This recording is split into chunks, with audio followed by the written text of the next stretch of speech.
Pagiging mayor ko, dinibdib ko yan. Wala akong agenda. Wala akong dinagdag na basta isang poste sa bahay ko. Wala akong bagong kotse. Hindi ako nakatikim ng Mercedes-Benz. Dinibdib ko talaga ang trabaho ko para sa bayan ko.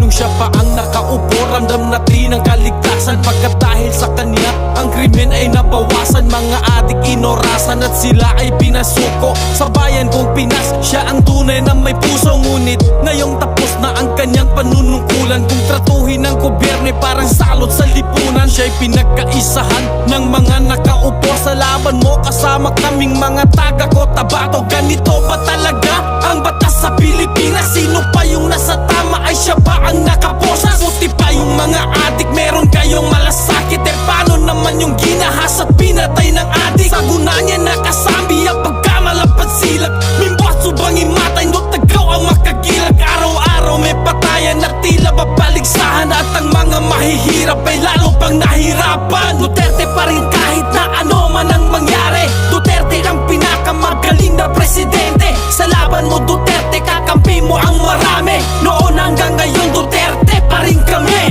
Duterte pa rin kahit na ano man ang mangyari. Duterte ang pinakamagaling na presidente. Sa laban mo Duterte, kakampi mo ang marami. Noon hanggang ngayon Duterte pa rin kami. Pinakamagaling na naging presidente ng Pinas. Ngayon ay pinagtutulungan ng kampo ni Satanas. Mga walang ibang hangad kundi sa trono maupo. Para sa posisyon ay handa na makipagbuno.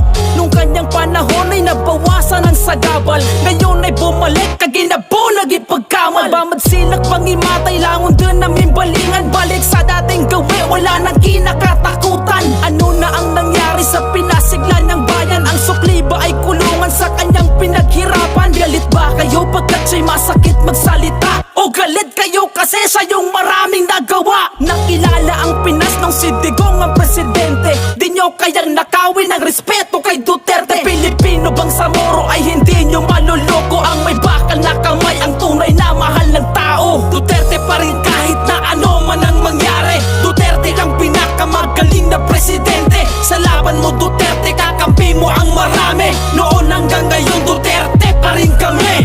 Duterte pa rin kahit na ano man ang mangyari. Duterte ang pinakamagaling na presidente. Sa laban mo Duterte, kakampi mo ang marami. Noon hanggang ngayon Duterte pa rin kami.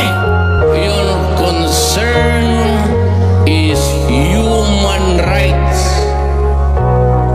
Mine is human